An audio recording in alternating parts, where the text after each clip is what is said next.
Hello दोस्तों, स्वागत है आप सभी का आपका अपने प्यारा सा चैनल टॉपर्स अड्डा में। दोस्तों, आज के इस वीडियो में हम लोग क्लास 10th एनसीईआरटी पहला चैप्टर भारत संसाधन एवं उपयोग का बहुत ही खतरनाक ऑब्जेक्टिव क्वेश्चंस हम लोग करने वाले हैं, जो कि आपको बिहार बोर्ड एग्ज़ाम्स में भी देखने को मिलेगा यहाँ से क्वेश्चंस, और हर एक कम्पिटिटिव एग्ज़ाम्स में भी यहाँ से क्वेश्चन पूछा जाता है। तो चलिए बिना टाइम को वेस्ट करते हुए वीडियो को शुरू करते हैं। वीडियो शुरू करने से पहले मैं आप लोग से एक रिक्वेस्ट चाहता हूं कि अगर आप लोग चैनल पर नए आए हैं तो चैनल को सब्सक्राइब कर लीजिएगा, और लाइक आप पे डिपेंड करता है, ठीक है। तो चलिए देखिएगा वीडियो अच्छा लगे तो लाइक कर दीजिएगा, नहीं तो आपकी मर्जी है ना। तो बिल्कुल नहीं देखे हैं तो बिल्कुल देख ही लेना है। चलिए, तो पहला प्रश्न आप लोग के सामने पहला है, थोड़ा सा यहाँ पे चेंजिंग कर लेते हैं मार्कर, है ना। कौन सा ले ले, चलिए ग्रीन ही ले लेते हैं, ठीक है। तो पहला प्रश्न है, ग्रीन अच्छा रहेगा। एक मिनट भाई।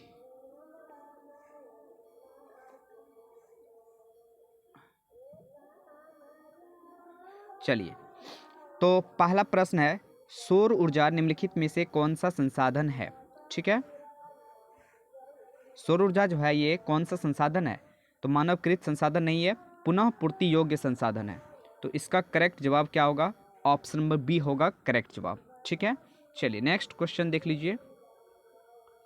क्वेश्चन नंबर 2 है कि चिपको आंदोलन के प्रणेता कौन थे।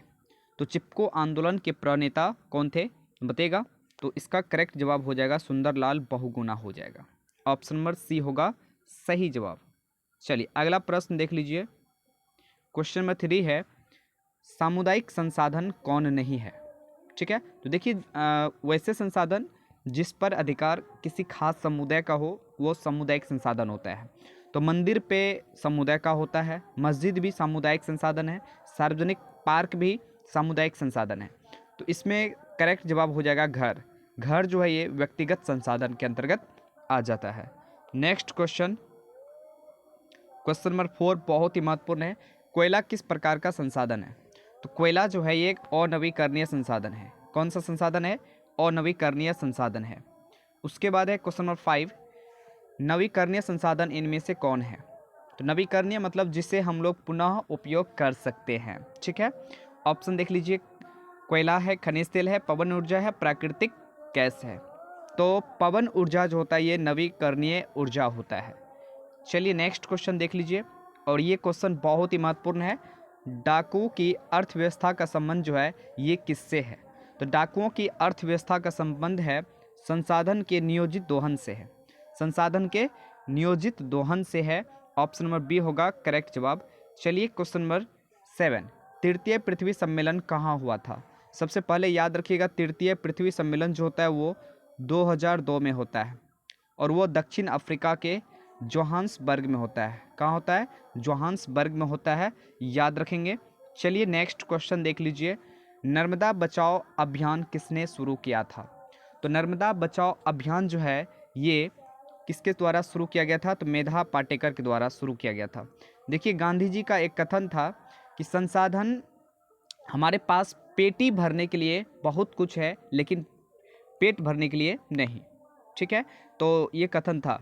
और संदीप पांडे जो है ये वर्षा जल संग्रहण संचय करके जो है ये संसाधन का सुरक्षित किया था, संसाधन को सुरक्षित किया था, ठीक है। वर्षा जल संग्रह से संबंधित है संदीप पांडे। चलिए नेक्स्ट क्वेश्चन देख लीजिए। नेक्स्ट क्वेश्चन, क्वेश्चन 9 है, बहुत ही महत्वपूर्ण क्वेश्चन है। निम्नलिखित में से किसका कथन है संसाधन होते नहीं बनते हैं। तो संसाधन होते नहीं बनते हैं, ये एक प्रसिद्ध भूगोलवेता जिम्मरमैन का ये कथन है। चलिए नेक्स्ट क्वेश्चन देख लीजिए, बहुत ही महत्वपूर्ण है। क्वेश्चन नंबर 10, तटरेखा से कितने किलोमीटर क्षेत्र सीमा अपवर्जक आर्थिक क्षेत्र कहलाता है। तो जैसा कि आप लोग को बताया गया है कि अपवर्जक आर्थिक क्षेत्र जो होता है वो तटरेखा से 200 नॉटिकल मील होता है। कितना होता है? 200 नॉटिकल मील होता है।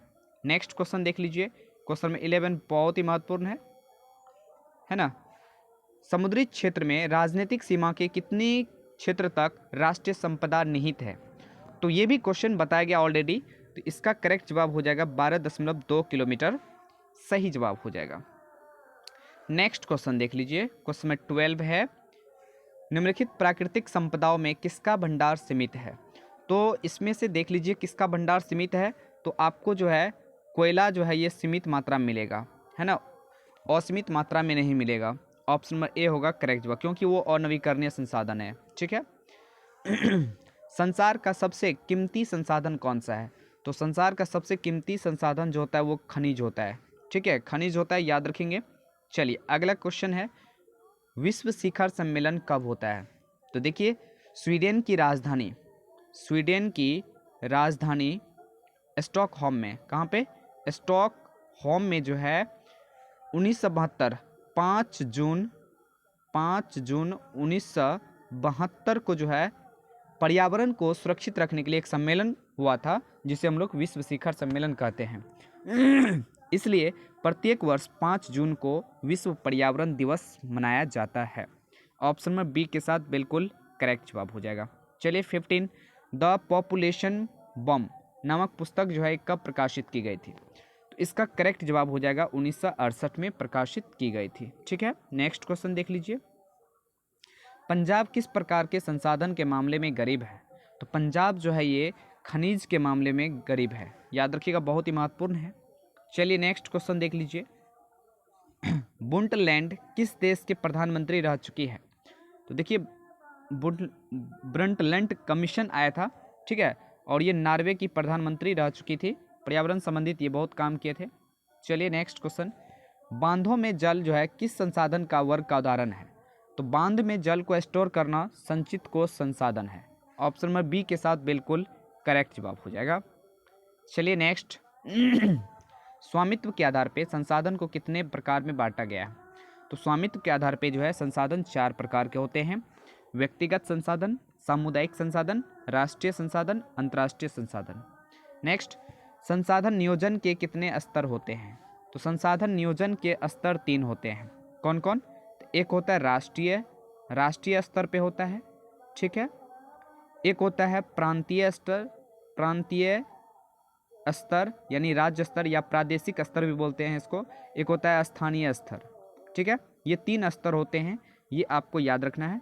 नेक्स्ट क्वेश्चन देख लीजिए, 21, इनमें से कौन विकास के स्तर पर संसाधन को नहीं बांटा गया है? तो विकास के आधार पे देख लीजिए कौन कौन संसाधन है। तो संभाव्य संसाधन है, उसके बाद संचित कोष संसाधन है ना। तो इसमें जो है व्यक्तिगत संसाधन नहीं है, क्योंकि विकास के आधार पर, स्वामित्व के आधार पर बांटा गया था। ठीक है। नेक्स्ट, और 22, जैव और अजैव संसाधन वर्गीकरण का आधार क्या है?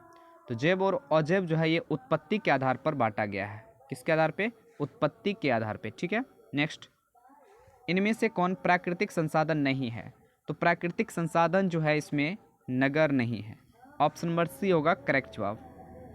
नेक्स्ट, 24, प्रथम पृथ्वी सम्मेलन किस देश में आयोजित किया गया था? तो प्रथम पृथ्वी सम्मेलन जो है 1992 में होता है। ठीक है, और ये कहाँ होता है? तो ब्राज़ील के रियो डी जेनेरो में होता है। पहला पृथ्वी सम्मेलन ब्राज़ील के रियो डी जेनेरो में होता है, रियो डी जेनेरो में होता है, याद रखेंगे। सो इसका सही जवाब ऑप्शन नंबर डी होगा करेक्ट जवाब। चलिए नेक्स्ट, विश्व पर्यावरण दिवस कब मनाया जाता है? तो विश्व पर्यावरण दिवस जो है ये 5 जून को मनाया जाता है ना। उसके बाद जो है 16 सितंबर को विश्व ओजोन दिवस मनाया जाता है। कौन सा दिवस? ओजोन दिवस मनाया जाता है, याद रखिएगा, बहुत ही महत्वपूर्ण प्रश्न है। ओजोन दिवस मनाया जाता है। ठीक है, आप लोग कमेंट सेक्शन में बताइएगा 1 मई को जो है कौन सा दिवस मनाया जाता है। ठीक है। नेक्स्ट क्वेश्चन देख लीजिए, 26, ब्रंटलैंड कमीशन ने किस वर्ष सतत पोषणीय विकास संबंधित रिपोर्ट पेश किया था? किससे संबंधित था ये? सतत पोषणीय विकास से संबंधित था, और ये कब पेश किया था? तो 1987 में पेश किया था। ठीक है। नेक्स्ट, 27, क्लब ऑफ रोम ने किस वर्ष संस्था का विवेकपूर्ण उपयोग का प्रस्ताव पारित किया था? क्लब ऑफ रोम, तो याद रखिएगा 1968 होगा करेक्ट जवाब। ऑप्शन नंबर सी होगा करेक्ट जवाब। नेक्स्ट, किस कमीशन से सतत पोषणीय विकास की अवधारणा प्रस्तुत की?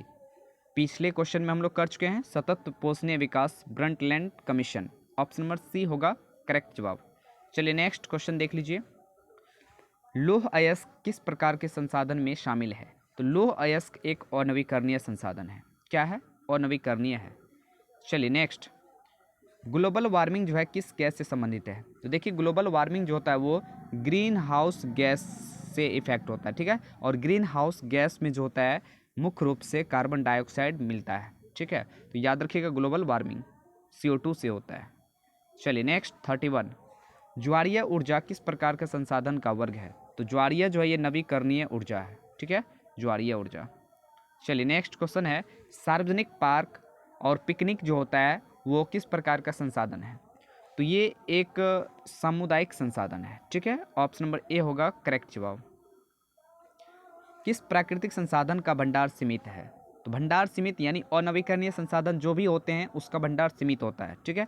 तो इसका सही जवाब हो जाएगा ऑप्शन नंबर ए होगा करेक्ट जवाब। नेक्स्ट, राजस्थान में किस संसाधन की कमी है? तो देखिए आप लोग जानते हैं कि राजस्थान जो है यहाँ पर ज़्यादातर सूखा प्रदेश, सूखा जगह पाया जाता है ना, ज़्यादातर मरुस्थलीय पाया जाता है। सो यहाँ पर जो है जल का बहुत ही किल्लत होता है ना। तो याद रखिएगा जल जो है यहाँ पे बहुत ही कम देखने को मिलता है।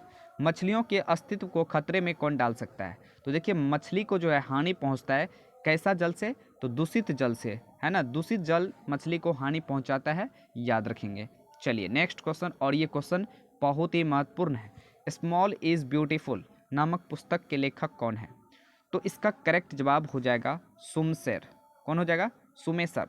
ऑप्शन नंबर बी होगा करेक्ट जवाब, ठीक। नेक्स्ट क्वेश्चन देख लीजिए, बहुत ही महत्वपूर्ण है। एजेंडा 21 किसके द्वारा पेश किया गया था? तो एजेंडा 21 जो है, देखिए ये जो है प्रथम पृथ्वी सम्मेलन में इस पर चर्चा किया गया था, एजेंडा 21। और ये किससे संबंधित है? तो ये सतत विकास से संबंधित है। किससे? सतत विकास, है ना, संसाधन के सतत विकास से संबंधित है। और ये पहला पृथ्वी सम्मेलन में पेश किया गया था, ठीक। अच्छा, ये जो है किसके द्वारा पेश किया गया था? तो याद रखेंगे ये UNCED के द्वारा पेश किया गया था। अब इसका कभी कभी फुल फॉर्म पूछ लिया जाता है। तो UNCED का फुल फॉर्म मैं बोल रहा हूँ, आप लोग थोड़ा सा ध्यान सुनिएगा। यूनाइटेड, यू से यूनाइटेड, एन से nation, NATIONS Nations, conference on environment and development, ठीक है। ये UNCED का फुल फॉर्म है। देखिए कभी कभी UNDP का भी पूछ दिया जाता है ना। ये क्या बोलते हैं, राष्ट्रीय आय जो है, राष्ट्रीय I sorry Manav Vikas report, Manav Vikas report जो है ये किसके द्वारा पेश किया जाता है? UNDP के द्वारा, ठीक है। UNO का मुख्यालय कहाँ स्थित है? न्यूयॉर्क में है, अमेरिका के न्यूयॉर्क शहर में है, याद रखेंगे, बहुत ही महत्वपूर्ण है, ठीक। नेक्स्ट, अच्छा, एजेंडा 21 को चलाने के लिए जो है पूरे विश्व स्तर पर क्या चीज़ का निर्माण किया गया था? तो विश्व पर्यावरण कोष की स्थापना किया गया था, ठीक। नेक्स्ट क्वेश्चन देख लीजिए, और 38, किसे मॉन्ट्रियल समझौता का विस्तार माना जाता है? देखिए मॉन्ट्रियल समझौता जो होता है वो 16 सितंबर 1987 को होता है। और ये मॉन्ट्रियल शहर कहाँ स्थित है? कनाडा में है। और यहाँ पर ओजोन परत के संरक्षण से संबंधित समझौता था, ठीक है। इसलिए 16 सितंबर को ओजोन दिवस मनाया जाता है, ठीक है। तो ये जो है किसका विस्तार माना जाता है? तो याद रखिएगा ये क्योटो सम्मेलन का विस्तार माना जाता है ना। कौन सा सम्मेलन? क्योटो सम्मेलन, ऑप्शन। अच्छा, क्योटो सम्मेलन कब होता है? तो याद रखिएगा ये 1997 ईस्वी में माना जाता है ना। इसी का विस्तार रूप जो है क्योटो सम्मेलन है, 1997 में होता है, याद रखिएगा, ठीक है। चलिए फिर नेक्स्ट क्वेश्चन, और हमारा साझा भविष्य, our common future, our common future ये क्या है? तो ये देख लीजिए, याद रखिएगा, ये ब्रंटलैंड आयोग द्वारा जो है एक मतलब पेज शीर्षक जो है ये पेश किया गया था। तो ये क्या है? एक शीर्षक है, यानी एक पुस्तक है। ऑप्शन नंबर बी होगा करेक्ट जवाब। चलिए नेक्स्ट, और आज के इस वीडियो का लास्ट सवाल है, भारत का लद्दाख क्षेत्र किस संसाधन में धनी है? तो लद्दाख में जो है ज़्यादातर क्या मिलता है? तो सांस्कृतिक विरासत ही देखने को मिलता है यहाँ पे, है ना। ये सब चीज़ कोयला, भूतापीय ऊर्जा, तांबा, ये सब बहुत ही रेयर केस में मिलता है, क्योंकि यहाँ पर ज़्यादातर बर्फ़ ही बर्फ़ रहता है, इसलिए ये सब मात्रा बहुत ही कम मिलता है, ठीक है। तो चलिए आज का यह वीडियो ख़त्म हो चुका है। तो कैसा लगा वीडियो आप लोग को? अगर अच्छा लगा है तो वीडियो को लाइक कर दीजिएगा और अपने सभी दोस्तों को भी शेयर कर दीजिएगा, है ना। तो मिलते हैं एक नए वीडियो के साथ। जय हिंद, जय भारत।